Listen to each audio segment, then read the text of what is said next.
ನಮಸ್ಕಾರ ಸ್ನೇಹಿತರೆ, welcome to my YouTube channel. So ನನ್ನ ಚಾನಲ್ನ ಫಸ್ಟ್ ಟೈಮ್ ನೋಡ್ತಾ ಇರೋರು ಪ್ಲೀಸ್ ಸಬ್ಸ್ಕ್ರೈಬ್ ಮಾಡಿ, ಹಾಗೆ ವಿಡಿಯೋ ಇಷ್ಟ ಆದಲ್ಲಿ ಪ್ಲೀಸ್ ಲೈಕ್ ಮಾಡಿ.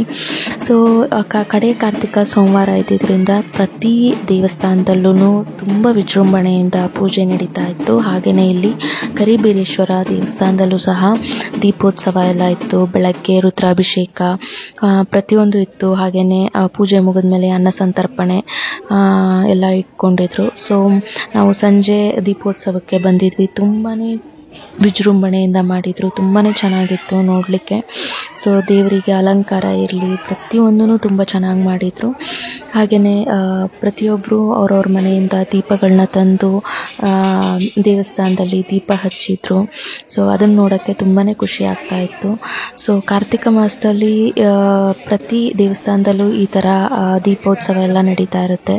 ಸೊ ಇಲ್ಲೂ ಇದೇ ಥರ ತುಂಬಾ ಚೆನ್ನಾಗಿ ಮಾಡಿದರು. ಅಲಂಕಾರ ಅಂತೂ ತುಂಬಾ ಚೆನ್ನಾಗಿ ಮಾಡಿದರು. ಸೊ ಅದಾದಮೇಲೆ ಕರಿಬೀರೇಶ್ವರ ದೇವಸ್ಥಾನ ಪಕ್ಕದಲ್ಲೇ ವಿಜಯಲಕ್ಷ್ಮಿ ಅಮ್ಮನವ್ರದ್ದು ದೇವಸ್ಥಾನ ಇತ್ತು. ಸೊ ಅಲ್ಲಿಗೂ ನಾವು ಹೋದ್ವಿ. ಅಲ್ಲೂ ತುಂಬಾ ಚೆನ್ನಾಗಿ ದೇವಿಗೆ ಅಲಂಕಾರ ಎಲ್ಲ ಮಾಡಿದರು. ಹಾಗೆಯೇ ಸಂಜೆ ಆಗಿದ್ದರಿಂದ ದೇವಿಗೆ ದೃಷ್ಟಿ ತೆಗಿತಾ ಇದ್ರು. ಸೊ ಅದನ್ನೆಲ್ಲ ನೋಡಿಕೊಂಡು ಪೂಜೆಯನ್ನು ಮಾಡಿಸ್ಕೊಂಡು ಹಾಗೆಯೇ ದೇವರು ಹೊಂದಿಸ್ತಾರೆ ಅಂತ ಹೇಳಿದರು, ಕರಿಬೀರೇಶ್ವರ ದೇವ್ರನ್ನ. ಸೊ ಅದನ್ನು ನೋಡಿಕೊಂಡು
ಸೊ ಎಲ್ಲ ಆದಮೇಲೆ ಅನ್ನದಾನವೂ ಇತ್ತು.